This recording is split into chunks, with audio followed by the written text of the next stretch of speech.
Hello दोस्तों, good evening सभी को।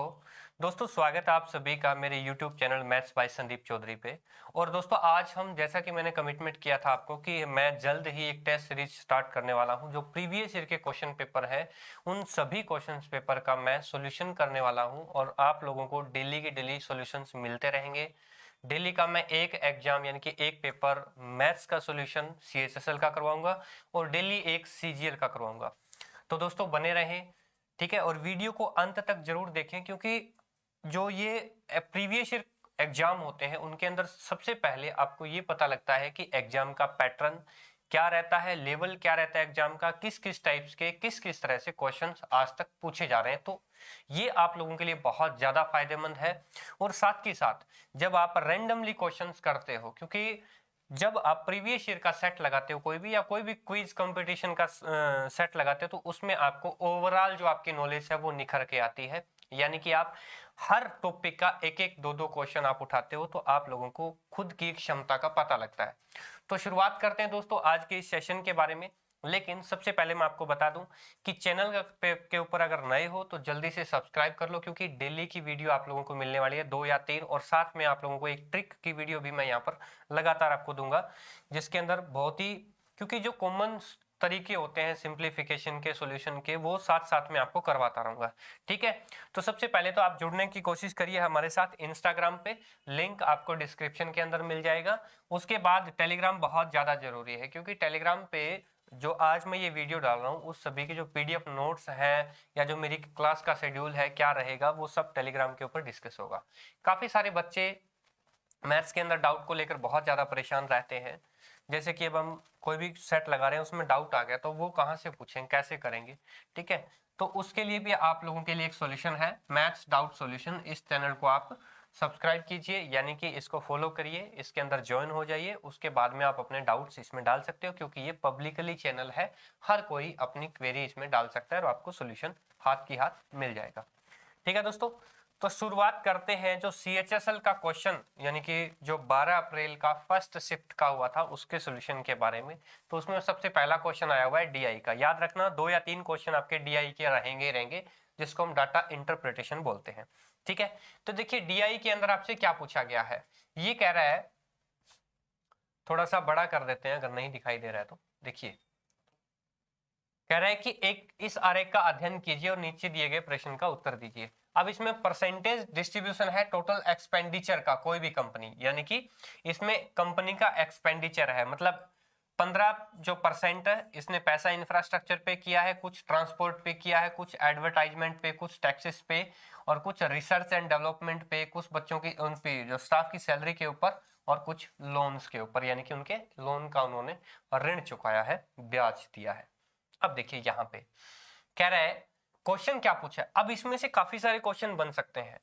अब DI के क्वेश्चंस के अंदर क्या रहता है कि आपके माइंड के साथ खेला जाता है, क्योंकि जब इतना सारा आपको डेटा दिया रहता है उसमें कोई रैंडमली एक डेटा चूज करता है और उस पे आपको फोकस करने को बोलता है। उसमें से चाहे वो परसेंटेज पूछ सकता है, चाहे वो रेशियो पूछ सकता है, चाहे वो प्रॉफिट लॉस पूछ सकता है, कुछ भी क्वेश्चन बन सकता है।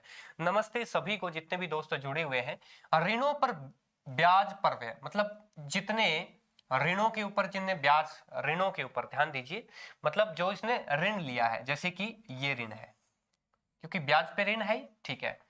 अच्छा, दूसरा है करों पर व्यय, यानी कि कर क्या होते हैं, टैक्स पे खर्चा, से कितने प्रतिशत अधिक है, यानी कि टैक्स से, यहां पर ध्यान दीजिए, टैक्स से जो लोन पे, यानी कि इंटरेस्ट के ऊपर, जो लोन का जो इंटरेस्ट है उसका कितना प्रतिशत अधिक है।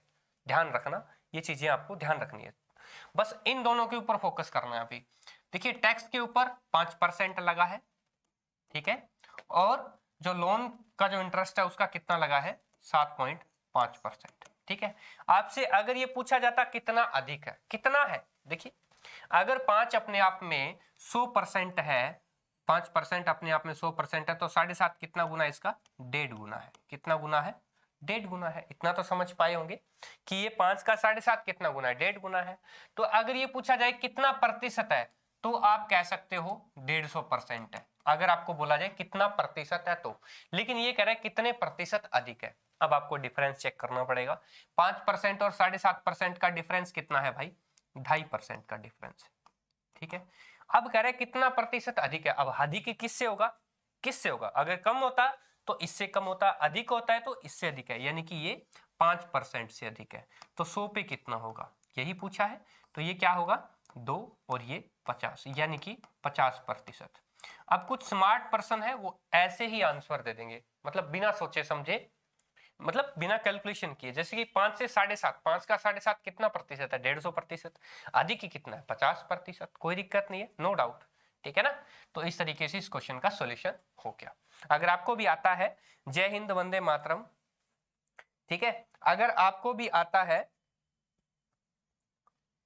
तो आप कमेंट के अंदर आंसर दे सकते हैं। दूसरा क्या कह रहा है क्वेश्चन, देखिए बहुत ही शानदार। ये क्वेश्चन आपका ज्योमेट्री से पूछा गया है। ये क्या कह रहा है, क्योंकि ज्योमेट्री ट्रिग्नोमेट्री जो एडवांस है उसमें से काफी पोर्शन आपका एसएससी सीएचएसएल में पूछा जाता है।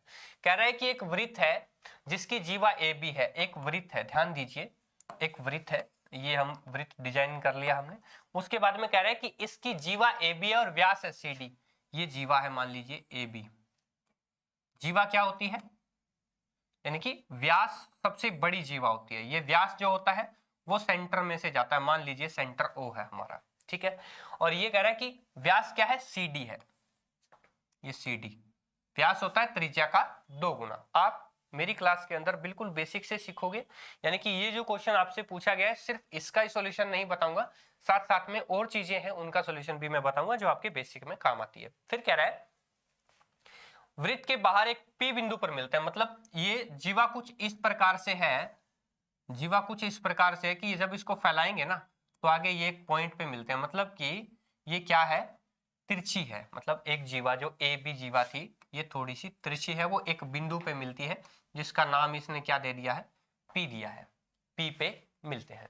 फिर कह रहा है कि अगर पी भी 8 सेंटीमीटर है, ये कितनी है 8 सेंटीमीटर है, पी भी 8 सेंटीमीटर है, और ए बी है वो 12 सेंटीमीटर है, 12 सेंटीमीटर ए बी दे रखी है। और वृत्त के केंद्र से पी की दूरी 18 सेंटीमीटर है, ये केंद्र है। और यहां से लेकर के पी पॉइंट जो आपको निर्धारित किया गया था बाहर, उसके बीच की दूरी कितनी है, 18 सेंटीमीटर है। तो वृत्त की त्रिज्या कितने सेंटीमीटर के नजदीक है, यानी कि आपसे क्या पूछा है, आपसे पूछा है कि त्रिज्या क्या है। अब इस त्रिज्या के बारे में आप क्या जानते हैं, या ये रेडियस क्या होगी, आप कैसे निकालोगे अगर यही क्वेश्चन आपके एग्जाम में आ गया तो। देखिए दोस्तों, देखिए फालतू की कमेंट मत करें, ध्यान दीजिए इसकी तरफ जो आपके काम के लिए है, ठीक है ना। काम की चीजें उनकी तरफ ध्यान दीजिए। अब देखिए कोई भी बाहरी बिंदु से जब वृत्त की जीवा या वृत्त का व्यास जब मिलता है, यानी कि कोई भी बाहरी बिंदु जब मिलता है, तो कहने का मतलब है कि एक थ्योरम लगती है जो आपको याद रखनी है। क्या है, ध्यान दीजिए, pb into p a, pb into p a, यानी कि पीबी इंटू पी ए है वो बराबर होगा पीडी इंटू पीसी के। वो किसके बराबर होगा, पीडी इंटू पीसी के। ध्यान देना इस बात का।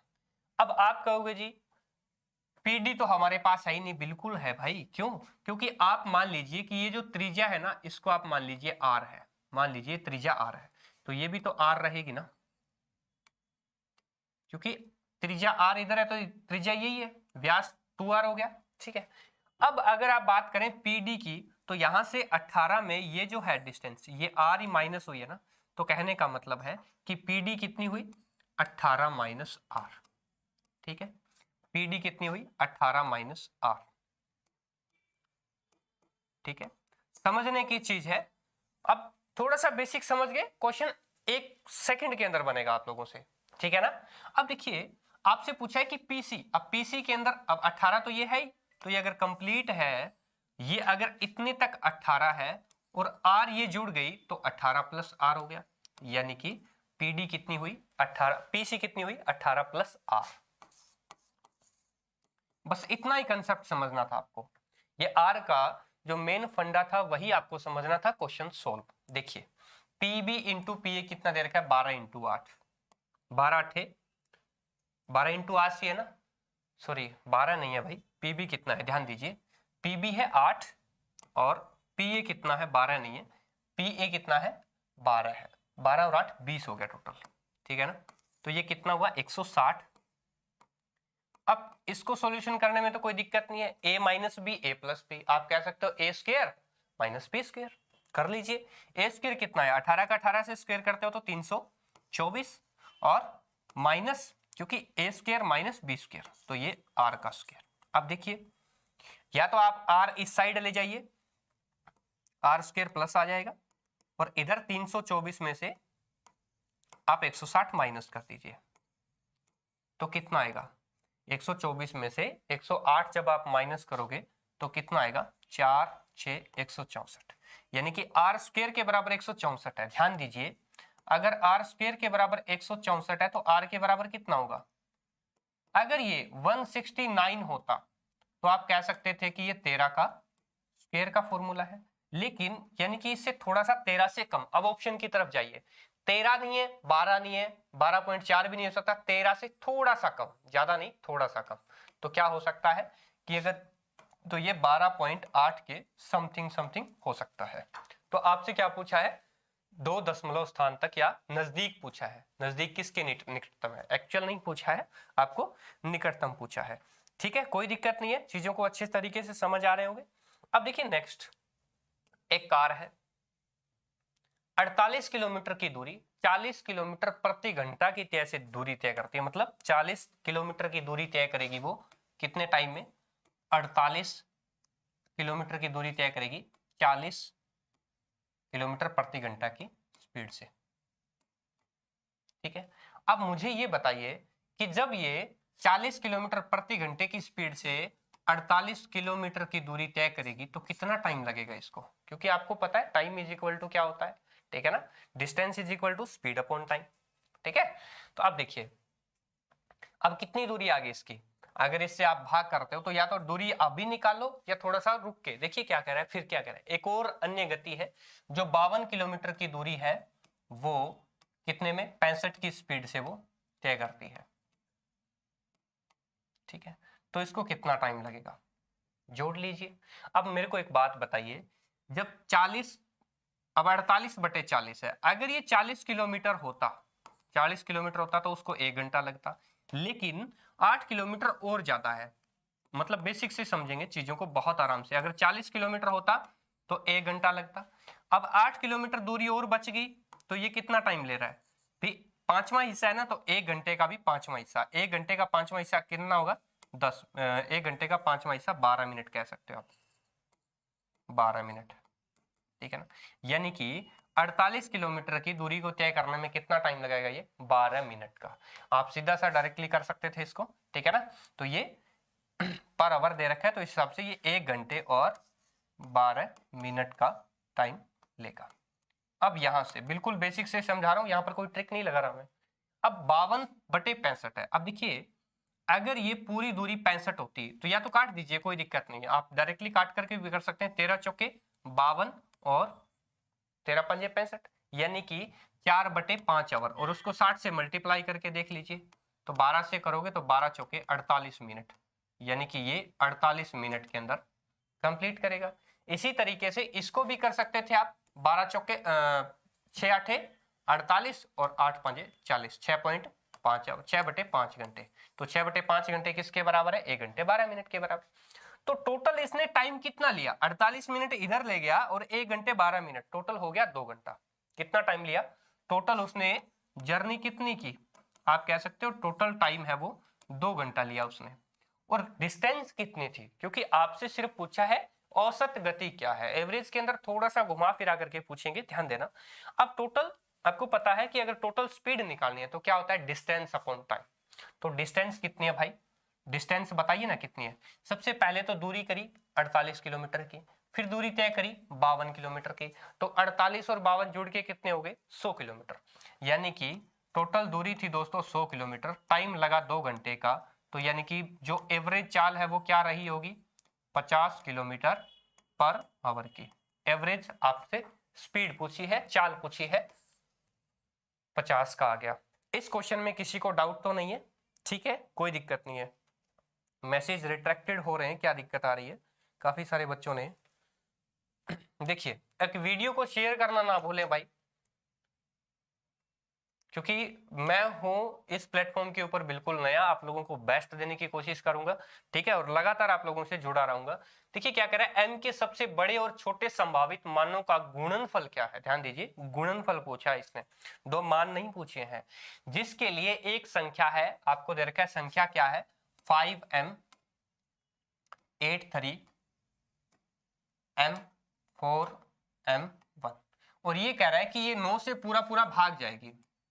अब आपको पता है कि इसको 9 से भाग करने के लिए रूल्स ऑफ डिविजिबिलिटी में मैंने आपको करवाया था, वीडियो करवा रखी है मैंने, वहां से देख लेना कि जब आप कोई नंबर को 9 से भाग करोगे तो उनके अंकों का जोड़ भी कितना होना चाहिए, कितना होना चाहिए, आपके अंकों का उनके अंकों का जोड़ 9 से पूरा पूरा भाग जाना चाहिए। तो सबसे पहले आप अंक जोड़ लीजिए, 8 और 5 13, 13 और 3 16, 16 और 4 20 और 1 21, यानी कि 21 तो ये हो गया प्लस में, फिर 1m 2m और 3m, मतलब 3 बार m है, और ये टोटल भाग किसके जाना चाहिए, 9 से पूरा पूरा भाग जाना चाहिए, 9n से पूरा पूरा भाग जाना चाहिए, मतलब ये 9 से पूरा पूरा भाग जाना चाहिए। अब मुझे ये बताइए कि 21 के अंदर क्या जोड़ें, क्या जोड़ें कि वो 9 से भाग हो जाए। या तो एक जोड़ सकते हो आप, 9 3 27 होता है, या तो आप जोड़ सकते हो 6 जोड़ सकते हो, तो यानी कि 3m को 6 से करेंगे तो यानी कि या तो यहाँ पर तीनों पर 2 2 आ सकता है, यानी कि पहला केस तो ये है कि ये 2 2 आ सकता है, ठीक है ना, 2 से 1 तो नहीं आ सकता, क्योंकि अगर 1 आएगा तो 3 एकम 3, 21 और 3 24 हो गए, 9 से तो भाग नहीं जाएगा। अब या तो आ सकता है 2, जो मिनिमम वैल्यू आ गई, ये मिनिमम वैल्यू है, क्योंकि ये क्या कर रहा है, सबसे छोटा और सबसे बड़ा, सबसे छोटा और सबसे बड़ा दो मान पूछे हैं। अब बड़ा क्या हो सकता है, अच्छा बड़ा क्या 9 हो सकता है, 9 3 27 और 21 47 नहीं जा सकता। 8 चेक करिए, 8 3 24, इधर 8 होता तो 24 इधर हो जाता और ये 21 हो जाता, फिर कितना जोड़ हो जाता, टोटल हो जाता 45, और फिर 5 से पूरा पूरा भाग जा सकता था। तो कहने का मतलब दूसरा ये हो सकता है केस कि ये 8 8 हो, इनकी जगह अगर 8 8 हो तो वो नंबर 9 से पूरा पूरा भाग चला जाएगा, ये वैल्यू है मैक्सिमम। लेकिन आपसे कोई भी मिनिमम या मैक्सिमम वैल्यू नहीं पूछी है, आपसे उनका गुणनफल पूछा है, मल्टीप्लीकेशन पूछा है, तो कर दो ना, 8 दूने 16, आंसर आ गया। मतलब थोड़ा सा घुमा फिरा के पूछने की कोशिश करेगा और आपको पजल नहीं होना है, क्योंकि मैथ्स एक ऐसा सब्जेक्ट है जहां पर आप 100 आउट ऑफ 100 मार्क्स कर सकते हो, कहने का मतलब 100% आप चीजें सिलेक्ट कर सकते हो। Very good. अब देखिए सुलेखा है, एक बहुत ही प्यारा क्वेश्चन है। 36 किलोग्राम चीनी है, वो 1040 रुपए में खरीदती है, ध्यान देना, 36 किलोग्राम चीनी खरीदती है वो कितने में, 1040 रुपए लगाती है उसका, यहां तक तो अपने को समझ में आ गया। फिर कह रहा है उसने इसे 10 किलोग्राम के विक्रय मूल्य के लाभ पर बेचा, मतलब अब ये इस रेट में खरीद करके इस चीनी को किस हिसाब में खरीदना, मतलब बेचना चाहती है, 10 रुपए। जो बंदे ने इसको बेचा था, मतलब सुलेखा तो खरीदने वाली थी, जिसने इसको बेचा था वो क्या कर रहा है, वो 10 किलोग्राम के विक्रय मूल्य के लाभ के बराबर, मतलब इस रुपए में उसने क्या करा है, लाभ कमाया है। कितना लाभ कमाया है, 10 किलोग्राम चीनी के बराबर। चीजों को समझने की कोशिश करिए, मतलब ये उसका क्या है, लाभ है, ये लाभ है।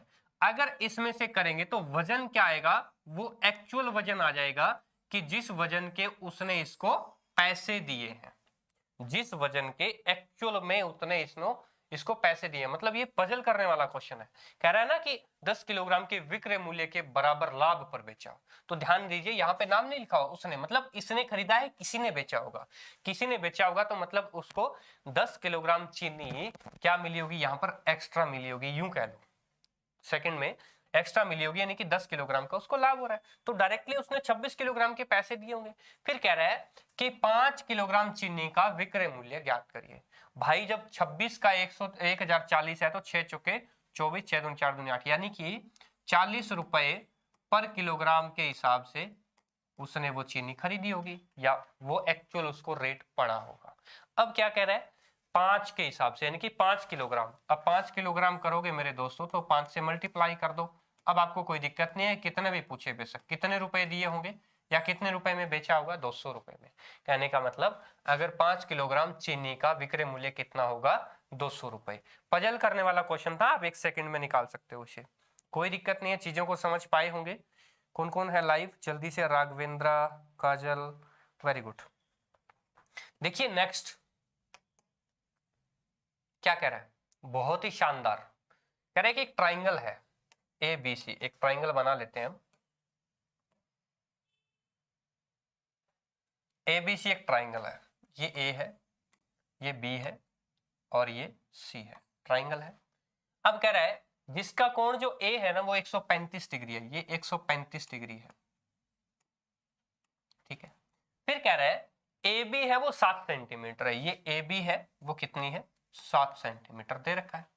और सी ए है, ए सी 5√2 सेंटीमीटर है, ठीक है। ई और एफ क्रमशः भुजाओं AC और AB के, AC और AB के जो मिड पॉइंट है, E है एक और दूसरा क्या है, F है। एक E है और एक F है, ये E है और एक F है, ये दोनों के मिड पॉइंट है। मिड पॉइंट है तो मतलब ये इसको बराबर भागों में बांटेगी। ध्यान देना, एक छोटी सी बात बताता हूं। मान लो कि ये साइड आप मान सकते हो B मान सकते हो, ठीक है।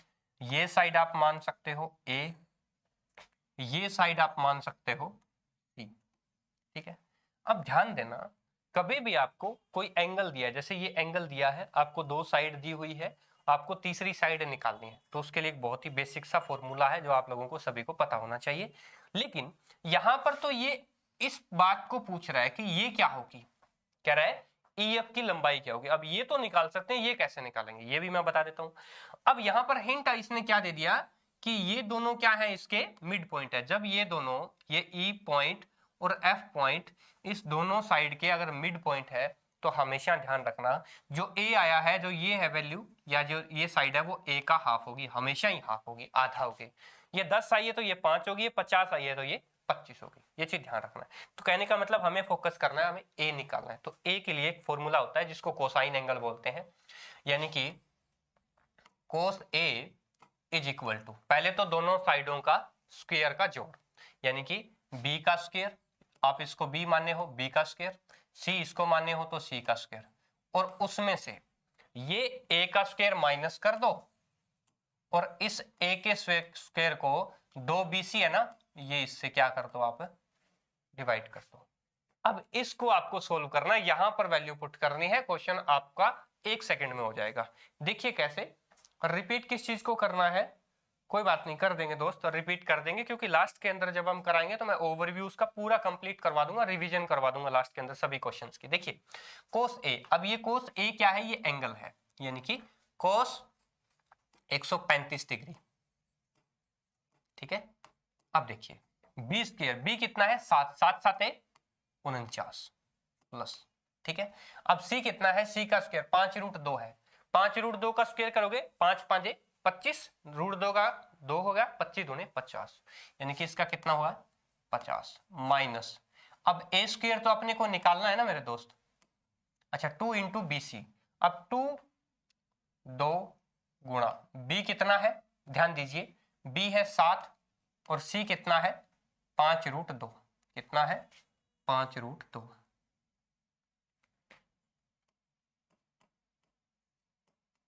ठीक है। अब देखिए सबसे पहले तो आपको पता होना चाहिए कि कोस 135 का मान क्या होगा। आपको पता है कि कोस 135 क्या लिख सकते हैं, कोस 90 प्लस थीटा लिख सकते हैं, और 90 प्लस थीटा यहां पर कितना है 45, ठीक है ना। अब आपको पता है कोस 90 प्लस थीटा कितना हो जाता है माइनस कोस थीटा, और 90 का मान 0 है, 0 प्लस में कोस 45 1, यानी कि ये क्या हो जाएगा माइनस, सॉरी 1 नहीं है 1/√2 माइनस का हो जाएगा। जब भी कॉस थीटा 90 प्लस जाता है तो वो माइनस हो जाता है, ध्यान दीजिए, ठीक है ना। बिल्कुल शुरू है, लाइव क्लासेज ही चल रही है गोपाल जी, हाँ आज से शुरू हुई है। अब देखिए इज इक्वल टू, ये कितना हुआ 49 और 50, ये हो गया 99 माइनस ए स्क्वायर बटे 2 7 14, 14 पंद्रह 70√2। ठीक है, जब इसका एलसीएम वगैरह सारा कुछ आप ले करके करोगे तो √2 से ये माइनस वाला √2 है ये कैंसिल हो जाएगा, 70 में 99 जुड़ जाएगा, तो ये कितना हो जाएगा 169 इज इक्वल टू ये ए स्क्वायर आ जाएगा। ए स्क्वायर क्योंकि माइनस जब इसमें से कॉमन लोगे तो इधर भी ये माइनस वाला हट जाएगा, तो ए इज इक्वल टू क्या आ गया मेरे दोस्तों 13। कैलकुलेशन आप लोगों को करनी है क्योंकि यहाँ पर मैं कैलकुलेशन करूंगा तो आप बोर हो जाओगे। बिल्कुल कैलकुलेशन आपको बहुत अच्छे से स्ट्रॉन्ग करनी है, यानी कि ये वैल्यू क्या आई 13 सेंटीमीटर। जब ये 13 है तो ये कितनी हुई 6.5 सेंटीमीटर। ठीक है ना, इसका एलसीएम लेना है आपको, सोल्व हो जाएगा। तो आंसर आया हमारा बी ऑप्शन। किस किस को समझ में आया फटाफट से कमेंट में बताइए, दोबारा भी बता सकता हूं। ठीक है, चलिए अब नेक्स्ट, ये ट्रिग्नोमेट्री का बहुत ही शानदार प्रश्न। ट्रिग्नोमेट्री के सारे फंक्शन, सारे फॉर्मूले आपको आने चाहिए, तभी आप ट्रिग्नोमेट्री कर पाओगे, क्योंकि ट्रिग्नोमेट्री में फॉर्मूले के सिवाय कुछ भी नहीं है। हाँ, ट्रिक हम अप्लाई कर सकते हैं, कुछ शॉर्टकट मेथड हम अप्लाई कर सकते हैं, कुछ ऐसी चीजें हम अप्लाई कर सकते हैं जो स्किप करने लायक हो, या जो जिन चीजों के हमें एक्चुअल में मान पता हो, और वो चीजें आएंगी आपके प्रैक्टिस से। प्रैक्टिस करोगे नहीं तो कोई दिक्कत नहीं है, फिर तो पेपर मत ही जाना बेशक देने। ठीक है ना, क्या दिया हुआ है cosec theta is equal to क्या है मेरे दोस्तों, और √5/2 है। ठीक है, अच्छा कोसेक थीटा के बराबर जब दे रखा है तो आपको पता है साइन थीटा के बराबर क्या होगा। क्यों साइन थीटा क्यों निकाल रहे हैं, क्योंकि हमने इसका मान निकालना है। सेक थीटा का निकालना है, टेन थीटा का, कोट इंटू साइन थीटा का निकालना है।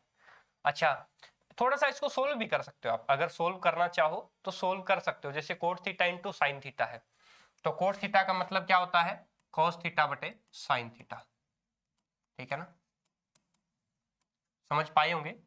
कोट थीटा क्या लिख सकते हैं, cos theta into sine theta, और इधर इंटू है साइन थीटा, तो ये क्या हो जाएगा आपका कैंसिल हो जाएगा, बचेगा क्या कोस थीटा, यानी कि इन सभी का क्या बचेगा, सिर्फ और सिर्फ कोस थीटा बचेगा।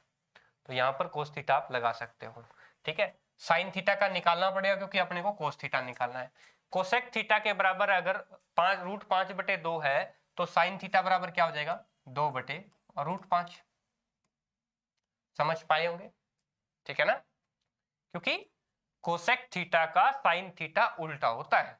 समझ में आई बात। अब देखिए, अगर आपको साइन स्क्वायर थीटा निकालना है तो इसका भी स्क्वायर कर दो, 2 का स्क्वायर 4 और √5 का स्क्वायर 5। ठीक है, अच्छा अब आपको कोस स्क्वायर थीटा का वैल्यू निकालना है तो क्या करोगे, कोस स्क्वायर का मतलब होता है साइन स्क्वायर थीटा को 1 माइनस कर दो, यानी कि 1 माइनस कोस स्क्वायर थीटा, या अगर आपको कोस स्क्वायर थीटा निकालना है तो 1 माइनस साइन स्क्वायर थीटा। ये चीजें आपको पता होनी चाहिए।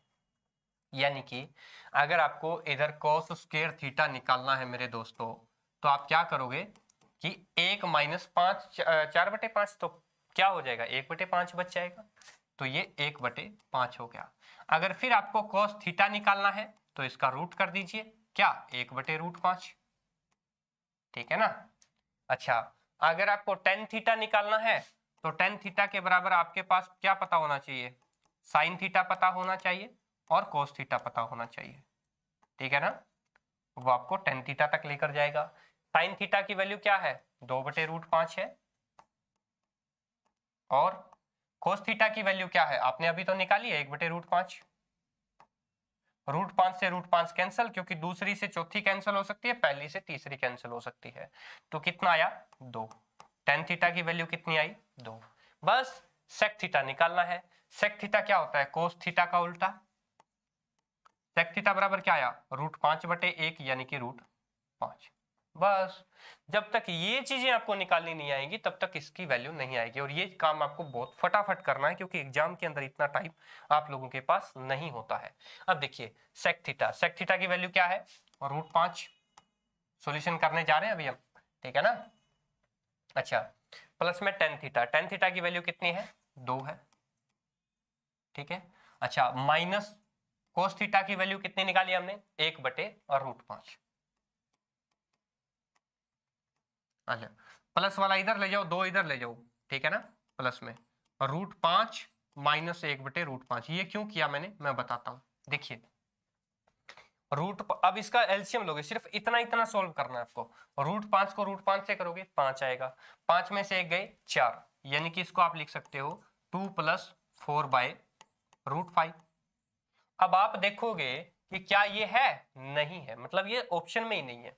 कोई बात नहीं, एक काम करते हैं ना, इसको अपन √5 से ही मल्टीप्लाई कर देते हैं, √5 से ही डिवाइड कर देते हैं। अब आपको वहां पर डिवाइड मल्टीप्लाई नहीं करना, आपको सोचना है कि यहां से हम सोच के करेंगे तो क्या आएगा, 2 इधर, 4 × √5 यानी कि 4√5, और √5 को √5 से करोगे तो 5। ये आपके ऑप्शन में मिल जाएगा डेफिनेटली, 2 + 4√5, ये है ना पहला ही।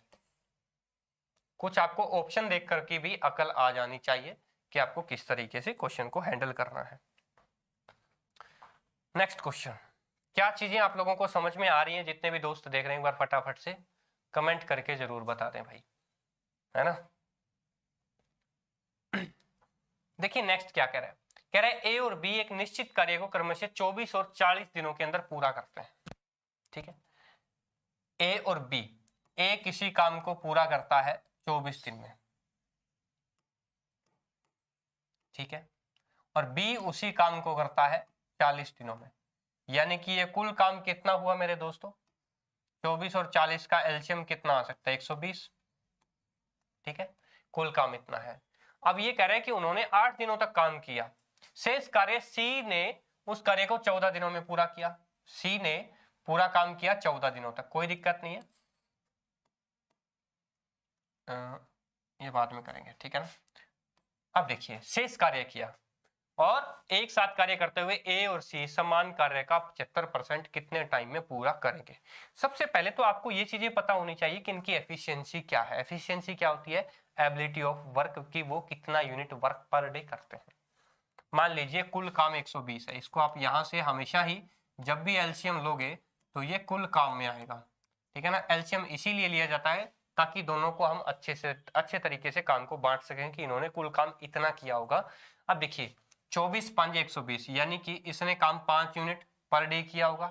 टोटल 120 काम है, 5 काम डेली करेगा, 24 दिन में कंप्लीट हो जाएगा। ठीक है, ये 40 दिए 120, यानी कि ये 3 यूनिट डेली का काम करेगा बी, और काम करेगा और 40 दिन के अंदर 120 काम को खत्म कर देगा अगर ये अकेला करेगा तो। लेकिन ये दोनों मिलकर कर रहे हैं, क्या कर रहे हैं, उन्होंने 8 दिनों तक एक साथ काम किया, 8 दिनों तक, मतलब कि 5 की एफिशिएंसी से तो ए कर रहा है और 3 की एफिशिएंसी से बी कर रहा है, यानी कि इनकी कुल कितनी एफिशिएंसी होगी, 8। और ये कितने दिनों तक किया, 8 दिनों तक। भी डेली का अगर ये 8 यूनिट काम करेंगे, 8 दिन तक करेंगे, तो टोटल 64 काम तो ये कर चुके होंगे।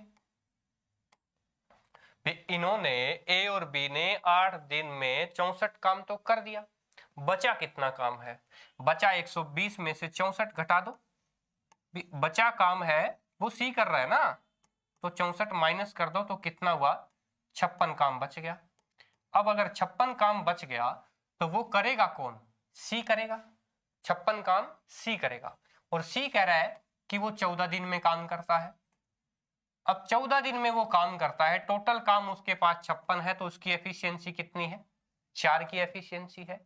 4 की एफिशिएंसी है क्योंकि 14 चौके 56, इसने कितने दिन काम किया, 14 दिन काम किया सी ने, 4 की एफिशिएंसी से काम किया। अब क्या कह रहा है, कह रहा है ए और सी का काम करना है भाई।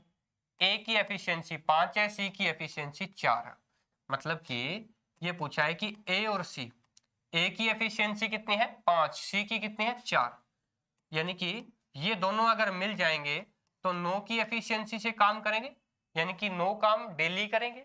और ये कह रहा है कि सेम कार्य का, उसी कार्य को 75%। अब 120 का 75% कितना होता है, 90 होता है मेरे दोस्तों। 120 का 75% कितना होता है, कह रहे हो 90 काम, यानी कि उसके पास कुल दोनों के पास 90 ही काम है करने को, सिर्फ 90 काम करवाना है भाई। 90 काम उन दोनों से करवाना है, उन दोनों की एफिशिएंसी तो 9 है, एक दिन में वो 9 ही काम करते हैं, तो 90 काम करने के लिए उसको कितने दिन चाहिए, कहोगे भाई 10 दिन काफी है, 10 दिन के अंदर वो काम कर देंगे, कंप्लीट काम 10 दिन के अंदर हो जाएगा। तो कहने का मतलब आंसर ही आपका यही है, क्योंकि इन्होंने यहां पर काम को भी डिवाइड कर दिया, 120 का 75 ही करना है, 25% तो हो गया, करना ही नहीं है वो, ठीक है।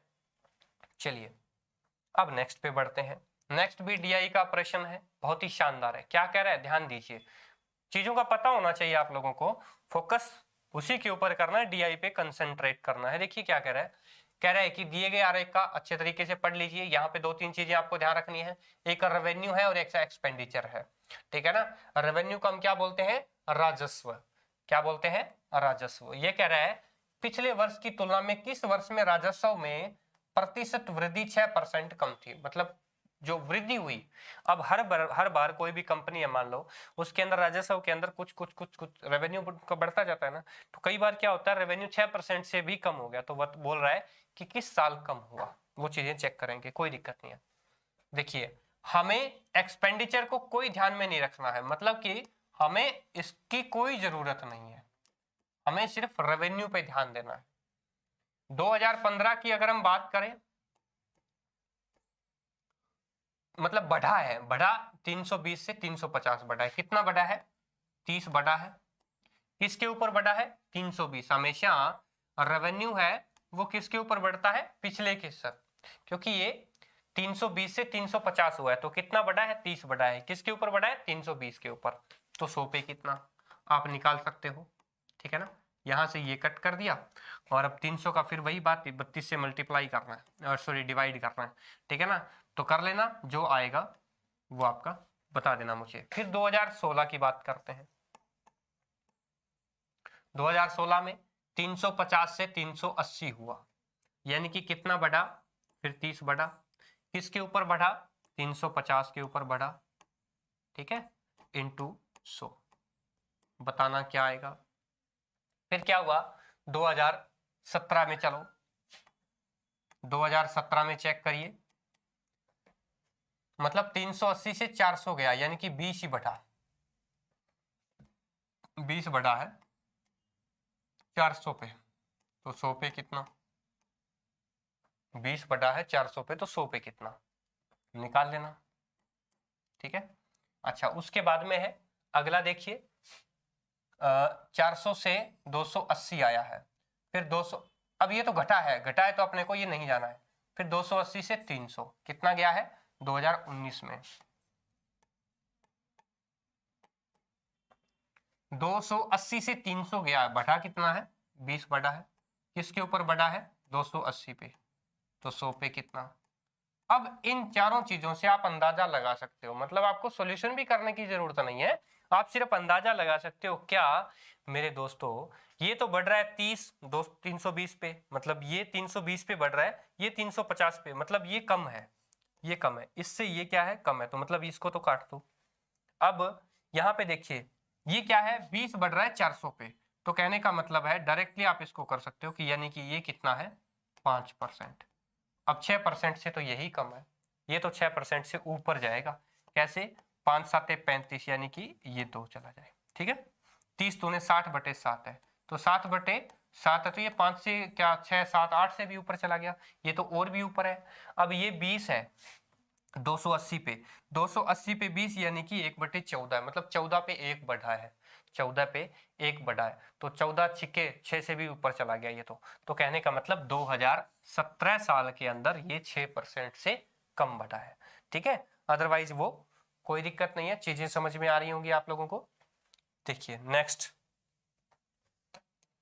कह रहा है गीता ने 30% अंक प्राप्त किए और वो 50 अंकों से फेल हो गई। दूसरा कह रहा है जबकि संदीप ने जिससे 45% अंक प्राप्त किए और उस परीक्षा में उत्तीर्ण करने के लिए न्यूनतम अंकों से 25 अधिक अंक हुए, मतलब उन्होंने जब 45% किए तो वो पास मार्क्स से भी 25 अंक ज्यादा चला गया, और विमल ने 64% अंक प्राप्त किए। तो बताइए ना कितने हुए, कितने अंक उसने प्राप्त किए हैं, परसेंटेज बता दिया, आपसे पूछा है कितने अंक उसने विमल ने प्राप्त किए। ध्यान दीजिए दोस्तों, सबसे पहले क्या कह रहे हैं, एक बार लगा लीजिए आप, जो कि होगा पास मार्क्स का। अब यहां पर बच्चे कंफ्यूज हो जाते हैं, तो इसके लिए मैंने एक बहुत ही खूबसूरत तरीका यहां पर यूज किया है। ये एक बार लगा लीजिए पास मार्क्स का। अब देखिए इसने क्या काम किया, ये 30% अंक प्राप्त किए और 50 अंकों से फेल होगी, तो कहने का मतलब है पास कब होगी, जब वो 50% तो अंक लेकर आएगी, यानी कि 30% अंक के साथ। मान लो इसने यहाँ पर 30% अंक लेकर आई है, लेकिन अगर वो 50 अंक और ले आती, क्योंकि 50 से फेल हुई है ना, ये 50 अंक और लेकर आती तब वो पास हो जाती। यही तो कह रहा है, 30% अंक प्राप्त किए लेकिन 50 अंकों से फेल हो गई। 30% अंक के बाद अगर वो 50 नंबर और ले आती तो वो पास हो जाती। जबकि संदीप ने क्या काम किया, 45% अंक प्राप्त किए। यहां पर इसने 45% अंक प्राप्त किए और उसके लिए उसके पास 25 अंक ज्यादा हो गए। मतलब कि अगर वो 25 नंबर नहीं भी लेकर आता तो भी वो पास हो जाता। मतलब 25 नंबर उसके कम आते तो भी वो पास हो जाता। अब यहां से आपको पता लग जाएगा कि उस परीक्षा के अंदर कुल अंक कितने थे। कैसे समझिए, जानते हैं। देखिए, आपको पता है 45 और 30 का डिफरेंस कितना है। यहां पे डिफरेंस कितना है, परसेंटेज का डिफरेंस कितना है, 15%। नंबर का डिफरेंस कितना है, 50 इधर है 25 इधर है। नंबर का डिफरेंस कितना है, टोटल 75। यानी कि जब 15% के बराबर 75 है मेरे दोस्तों, तो 100% अंक होते हैं ना, कोई भी परीक्षा के मैक्सिमम मार्क्स 100% होते हैं। तो ये कितना आया, 500 अंक। ये टोटल कुल अंक कितने आ गए, 500 आ गए। कुल अंक कितने आए, 500। क्योंकि 15% 75 है तो 1% 5 हो गया, 100% 500 हो गए। अब आपसे पूछा क्या है, विमल के 64% पूछा है। भाई जब टोटल नंबर 500 थे तो 64% विमल ने प्राप्त किए, तो निकाल लो ना, या सीधा 5 से मल्टीप्लाई कर देते 64 को भी। 1% अगर 5 है, 1% अगर 5 है तो 64% कितने हो गए, 5 से मल्टीप्लाई कर दो। 5 के 20 और ये 32, यानी कि 320 अंक किसने प्राप्त किए, विमल ने प्राप्त किए। ऑप्शन है, वेरी गुड। अब बताइए कहां दिक्कत आ रही है। कोई दिक्कत नहीं है, चीजें अच्छे तरीके से चल रही हैं। चलिए अब देखिए नेक्स्ट क्या कह रहा है, क्या कहना चाह रहा है ये। इसको सॉल्यूशन करना है आपको। कैसे करोगे, सबसे पहले तो इसमें से सही हटा लो सारी की सारी। कह रहा है 2 दूने 4 और 1 5/2 भाग 8 एकम 8 और 7 15/8, फिर भाग, ब्रैकेट जरूरी है। अच्छा, फिर 9 में 81 और 4 85/9, ठीक है। फिर भाग, फिर 11 33 और 1 34/3, ठीक है। और ऑफ है तो ऑफ पहले सोल्व करोगे 1/8, ठीक है। फिर क्या कह रहे हैं, ऑफ, ठीक है। फिर क्या कह रहा है, 4/3 गुणा 5/5 सही 1/3, यानी कि 5 ये 15 और 1 16/3, ठीक है। और फिर -9/8, फिर भाग 3/4।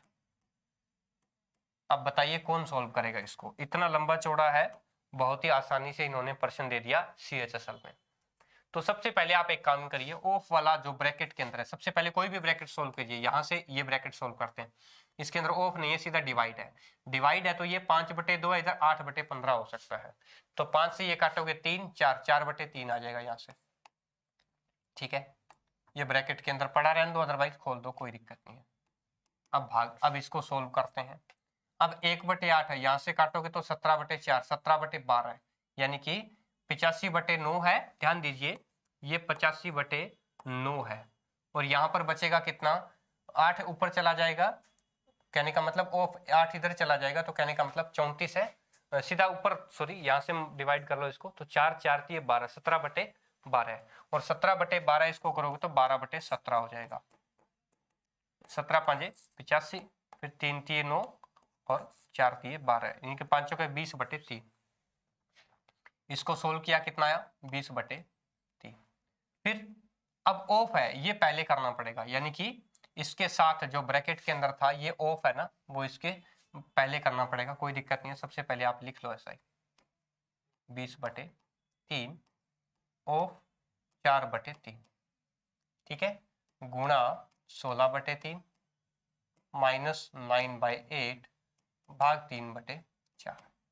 तो मुझे जल्दी से जल्दी, मैंने आपके लिए काफी ज्यादा इजी कर दिया, कमेंट के अंदर बताइए सॉल्यूशन करके कि इसका आंसर क्या होगा। नेक्स्ट पे बढ़ते हैं। एक वस्तु है, उसके अंकित मूल्य पर 30% और 16% की दो छूट दे दी। मतलब कोई भी वस्तु है, उसके मान लो वो वस्तु क्या है, 100 रुपए की वस्तु है या 100 रुपए उसके अंकित मूल्य है, अपने आप में 100% है।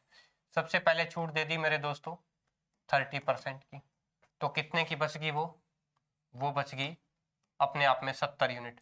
फिर एक और छूट दे दी, कितनी दे दी, 16% की डिस्काउंट दे दिया। पहले 30 का दिया, 70 बचा, 16 का दिया, तो यानी कि 70 का 16% कितना होगा, 16 7 112।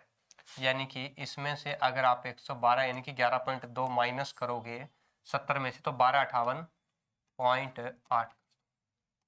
ठीक है, यही आया। हाँ ठीक, 59.8 तो कर नहीं सकते। हाँ ठीक है, 58.8। तो कितना बचा ये, 58 यानी कि उस वस्तु का ये रेट बच गया। तो ये किसके बराबर है, 1176 के बराबर है। 1176 के बराबर है। 58.8% है, वो 1176 के बराबर है। तो ये हो गया, यानी कि एक यूनिट का 20 और 100 का कितना हुआ, 2000 रुपए। यानी कि उस वस्तु का जो रेट है वो कितना है, 2000 रुपए हो गया। कहने का मतलब कि उसका फाइनल 100% प्राइस कितना हो गया, 2000 हो गया। और आपसे पूछा है कि उस 2000 यानी कि वस्तु का अंकित मूल्य, यानी कि अंकित मूल्य कितना है 2000, और विक्रय मूल्य कितना है 1176। आपसे पूछा है कि इसका अंतर कितना है। तो बता सकते हो लास्ट में 4 कहां पर आ रहा है, सीधी सी बात है 824। इसमें आप लिख सकते हो डायरेक्टली, कोई सॉल्यूशन करने की जरूरत नहीं है। थोड़ा सा दिमाग दौड़ाओगे चीजें अच्छे से सोल्व हो जाएंगी। ठीक है ना। चलिए भाई नेक्स्ट पे जाइए। क्वेश्चन क्या कह रहा है, एक त्रिभुज है जिसकी ऊंचाई AD 9 है। ध्यान दीजिए, एक त्रिभुज है ABC। ABC एक त्रिभुज है और AD क्या है, उसकी ऊंचाई है जो है 9 सेंटीमीटर। ठीक है, AB है वो 6√3 है, CD है वो 3√3 है। ठीक है, और A की माप क्या होगा, ये कह रहा है कि इस A का कितना होगा, यानी कि थीटा क्या होगा। अब थीटा निकालने के लिए तो अपने को पता चाहिए कि ये ट्राइंगल कौन सी है। अब ये पता करने के लिए अब आपको क्या करें, AD इसकी हाइट है, तो हाइट है तो मतलब क्या है, ये 90 डिग्री का एंगल बनेगा। यानी कि ये जो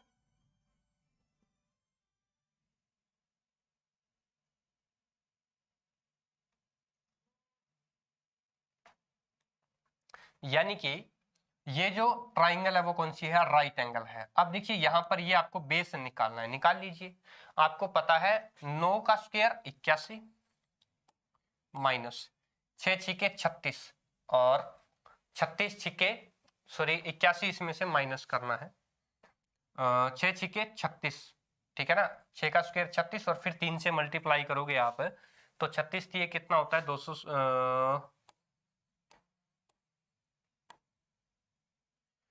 हाँ ठीक है 108। 108 में से आपको माइनस करना है कितना, 9 में 81, बचा कितना है, ध्यान दीजिए, ये बचा है 7 और ये 27। यानी कि 27 का फिर आप सोल्व करोगे तो 3√3 ही आएगा। ठीक है, अब देखिए ये भी क्या आया, 3√3।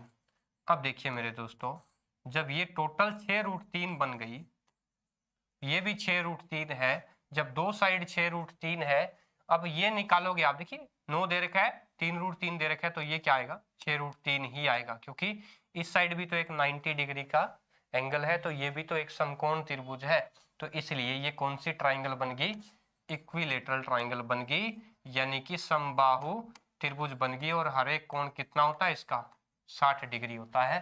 तो ये इक्विलेटरल ट्राइंगल है। अब यहाँ पर ट्रिपलेट आपको अगर याद होते तो चीजें आसान हो जाती, लेकिन रूट में दिया हुआ है तो ट्रिपलेट में थोड़ी सी आपको दिक्कत होती है। ठीक है। अब इसको सरल करना है भाई।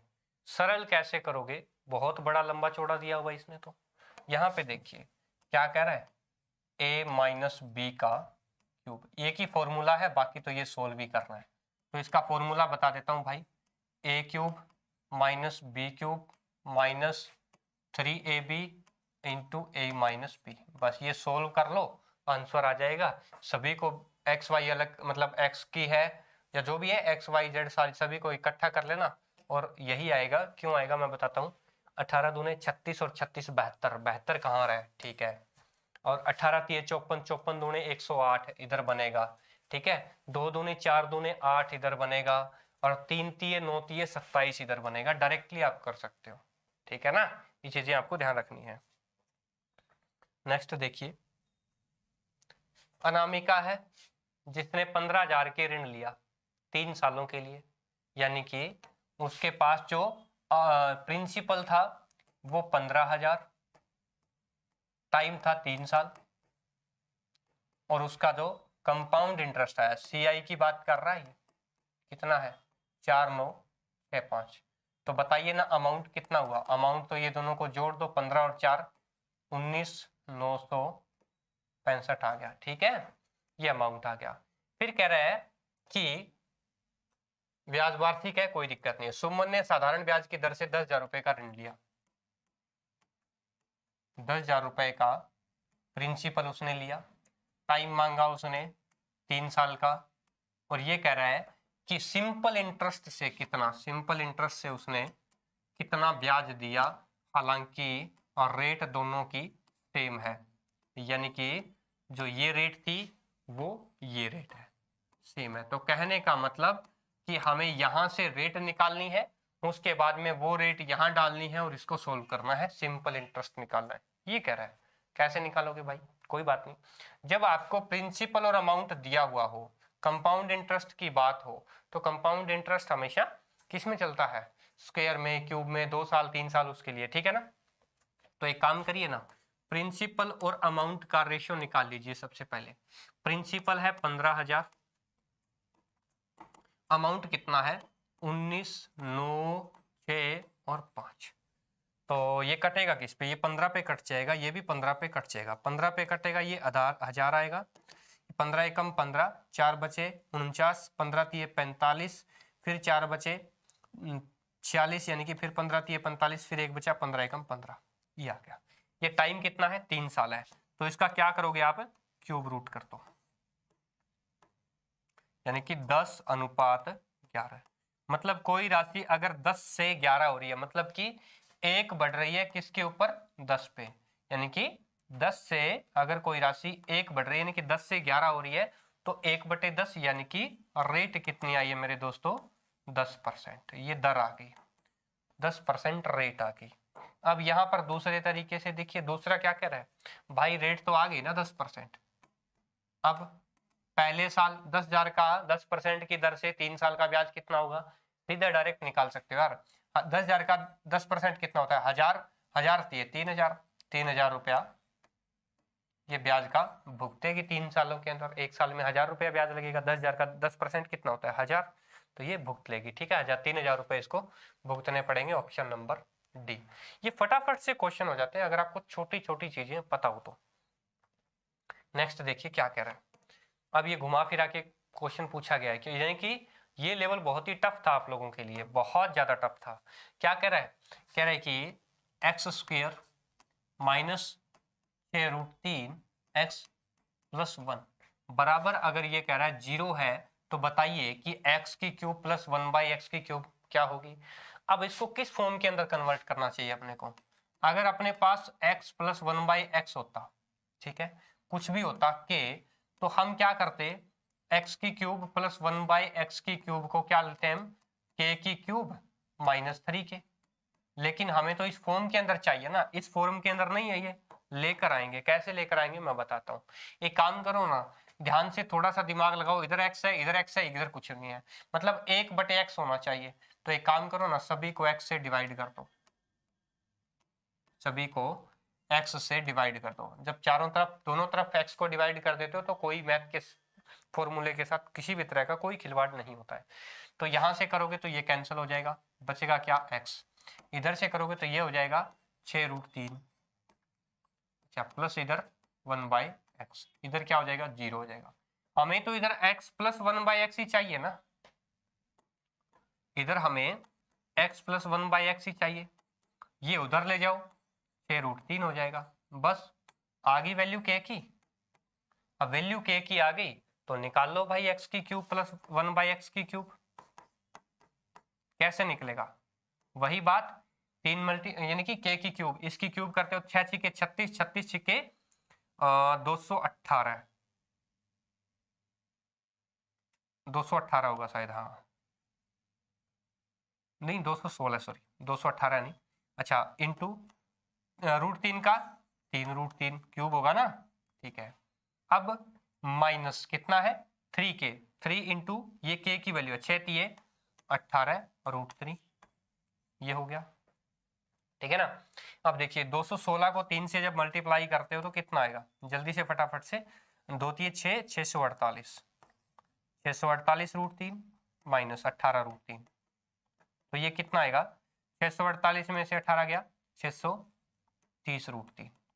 देखिए ना ऑप्शन के अंदर है क्या, 630√3, ऑप्शन नंबर बी। इस तरीके से क्वेश्चनों को आपको हल करना है। कहीं कोई दिक्कत आ रही है मेरे को फटाफट से बताइए। देखिए नेक्स्ट क्या कह रहा है, एक एबीसी ट्राइंगल दे रखी है भाई, यानी कि ट्राइंगल पर क्वेश्चन बहुत ज्यादा पूछे जा रहे हैं सीएचएसएल में।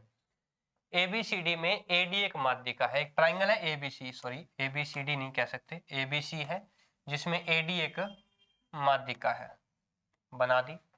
फिर कह रहा है बिंदु ई एफ और जी क्रमशः, एडी ई जो है वो एडी का मध्य बिंदु क्या है ई है, ठीक है, और एफ है वो एई का है, एई का एफ है मध्य बिंदु, और जी है वो डीई का है, डीई का है वो जी है, ठीक है। चीजें समझ में आई होंगी आप लोगों को। चलिए अब क्या कह रहा है, कह रहा है कि बी एफ जी का क्षेत्रफल, बी एफ जी का, ये कह रहा है कि इसका एरिया बताइए क्या होगा। अब एक बात मैं बताता हूं, मान लो ये कुछ भी यूनिट हो, जब ये मिड पॉइंट है तो मतलब कि ईडी और ए बराबर हो गए, ए और ईडी बराबर हो गए। अच्छा जब ये जी इसका मिड पॉइंट है तो ईजी और डीजी बराबर हो गए। अच्छा ई और ए का मध्य बिंदु एफ है तो ए एफ और एफ ई बराबर हो गए, या ई एफ कह सकते हो। तो कहने का मतलब है कि चारों क्या है बराबर है, ए एफ बराबर एफ ई बराबर ईजी बराबर डीजी बराबर है। यानी कि अगर ये 4 पॉइंट में माना जाए तो ये एक एक अनुपात के अंदर इसको डिवाइड करते हैं। अगर ऐसी कंडीशन कभी भी हो तो ये ट्राइंगल ये ट्राइंगल ये ट्राइंगल, इनका एरिया क्या होता है हमेशा बराबर होता है, ध्यान दीजिए। यानी कि अगर ये एक और ट्राइंगल है, सॉरी इन चारों का एरिया बराबर है, लेकिन अगर इसी तरह से हम इस साइड भी ट्राइंगल बनाएं, यानी कि ये 1 2 ये 3 4 बन गई, तो यानी कि इस पार्ट की 8 ट्राइंगल होगी।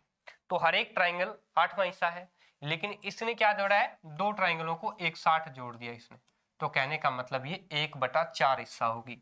ये क्या होगी 1/4, पूरी ट्राइंगल का चौथा हिस्से की एरिया है इसका, यानी कि एबीसी के चौथे हिस्से के बराबर इसका एरिया है।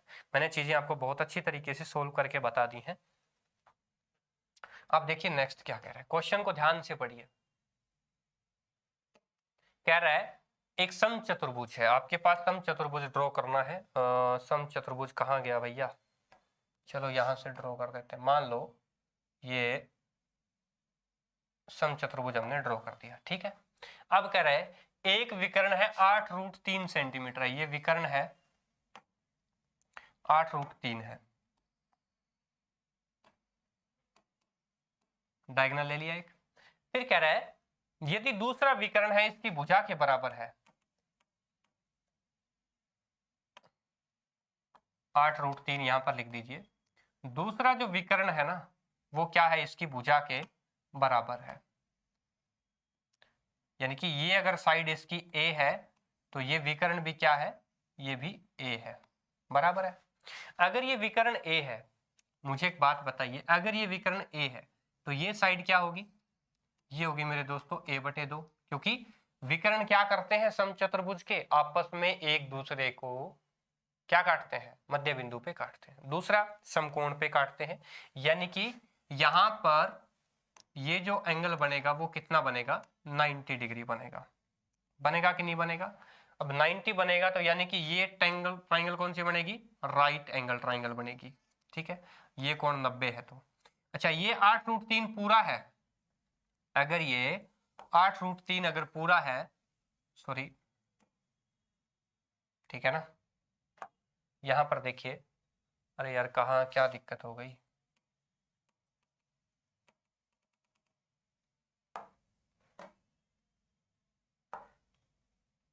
चलिए दोबारा से करते हैं।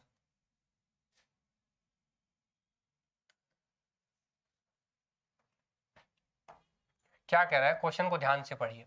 एक विकर्ण है 8√3 सेंटीमीटर है, ये विकर्ण है 8√3 है। दूसरा विकर्ण है, एक और विकर्ण है जो साइड के भुजा के बराबर है, तो यानी कि ये a/2 होगा। अगर ये साइड a है तो विकर्ण ये a/2 और ये भी a/2, क्यों, क्योंकि ये दोनों बराबर हैं। अच्छा, हर बार 90 डिग्री का एंगल बनेगा क्योंकि विकर्ण एक दूसरे को आपस में काटते हैं। अगर ये 8√3 है तो ये 4√3 हो गया और ये भी 4√3 हो गया, ठीक है। यानी कि ये ट्राइंगल कौन सी बन गई, राइट एंगल ट्राइंगल। अपने को अब क्या निकालना है, ये निकालना है, क्या निकालना है हमें, ए साइड निकालनी है, तो निकाल सकते हो। कैसे, ये क्या है, ये हाइपोटेनियस है, ये क्या है, हाइपोटेनियस यानी कि विकर्ण है। तो यानी कि ए का स्क्वायर बराबर क्या होगा, अगर विकर्ण है हाइपोटेनियस है तो ए का स्क्वायर बराबर क्या होगा, इसका स्क्वायर, पहली साइड का स्क्वायर 4√3 का स्क्वायर प्लस दूसरी कौन सी है, ये है a/2 का स्क्वायर, ठीक है। अब करिए solution, a square is equal to 4 चौके 16 और इसका करते हो 16 48 प्लस ये आ गया ए स्क्वायर, ये आ गया 4, ठीक है। अब देखिए 48 इस साइड ले जाइए, इसको इस साइड कर दीजिए, ए स्क्वायर माइनस ए स्क्वायर बटे 4 बराबर 48 यहीं रखिए, कोई दिक्कत नहीं है। 4 ए स्क्वायर, देखिए 4 ए स्क्वायर माइनस ए स्क्वायर यानी कि 3 ए स्क्वायर बटे 4 बराबर फिर 48, फिर इसको इधर ले जाइए, ए स्क्वायर की वैल्यू निकल जाएगी 48। अब देखिए 4/3 है तो इधर 3 और इधर 4, तो ये क्या हो गया 12, 12×3 36, ए स्क्वायर के बराबर कितना आया 36, तो ए के बराबर 6, ए के बराबर 6 आ गया। आपसे पूछा क्या है, आपसे पूछा है कि इसका एरिया क्या होगा। भाई साहब जब ये 3 हो गई, ये भी तो 3 हो गई, ठीक है। और आपसे क्या पता है, दोनों डायगोनल का जो दोनों डायगोनल्स हैं, जो दोनों डायगोनल हैं उनका मल्टीप्लाई, यानी कि 4√3 एक है और दूसरा क्या है, दूसरा 3 है। और फिर क्या करोगे आप, ध्यान दीजिए, 4√3 सॉरी पहला डायगोनल क्या है 8√3 है, 4√3 नहीं है, 8√3 मल्टीप्लाई दूसरा है 6/2, तो 2 से करोगे 4 6 के 24√3 आ गया आंसर, क्योंकि अपने को एरिया निकालना था। एरिया होता है दोनों डायगोनल, डायगोनल पूरा है भाई, ये आधा आधा नहीं है, पूरा है तो दोनों का मल्टीप्लाई और उसको क्या करना है 2 से डिवाइड करना है। अच्छा कोई बात नहीं, प्रियंका शर्मा जी आपको इंग्लिश में भी बता दिया करेंगे, नो प्रॉब्लम, ठीक है ना। डायगोनल का मतलब होता है विकर्ण, चीजें समझ में आई, विकर्ण, तो 24√3 आ गया ये, कोई बात नहीं, दोनों लैंग्वेज को आगे से कैरी करेंगे, साथ साथ लेकर के चलेंगे भाई, टेंशन ना लो। वैसे हिंदी मीडियम में पढ़ाने की कोशिश कर रहा हूँ आप लोगों को, बीच बीच में निकल जाते हैं वर्ड। कह रहे कि एक वृत्त है जिसका केंद्र है ओ, सॉरी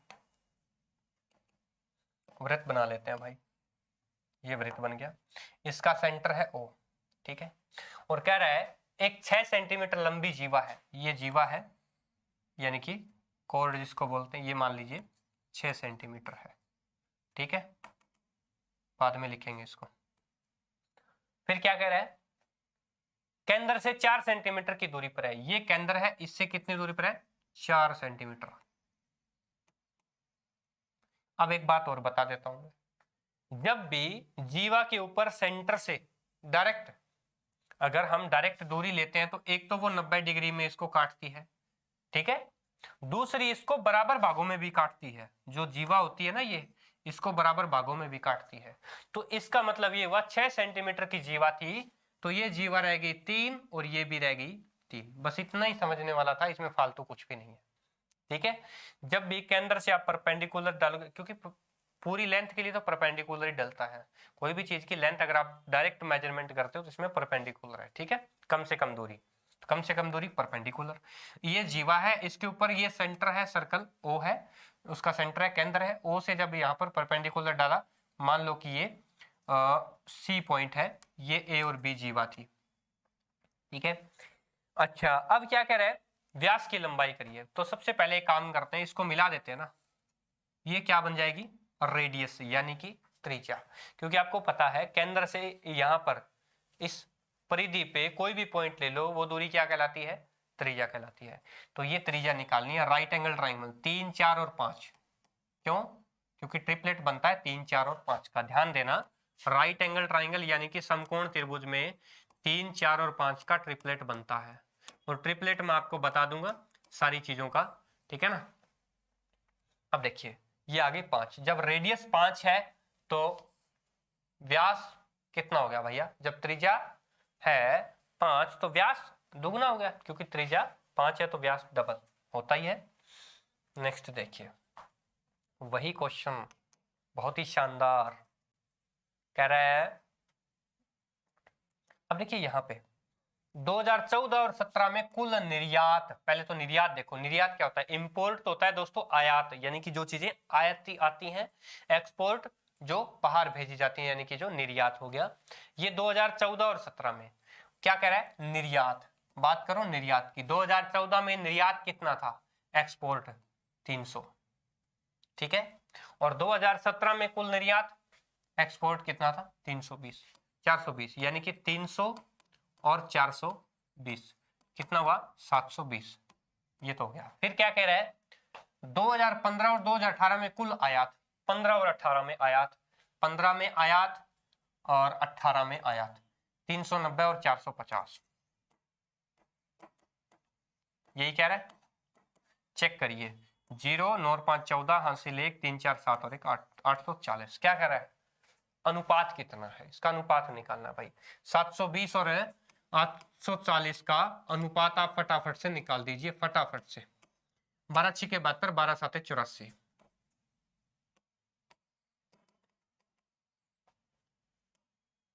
ठीक है, कोई दिक्कत नहीं। ऐसे क्वेश्चन को हैंडल करने के लिए आपको थोड़ा सा ध्यान देना। बिल्कुल डेली लाइव आया करूंगा काजल जी, टेंशन ना लो। नेक्स्ट देखिए,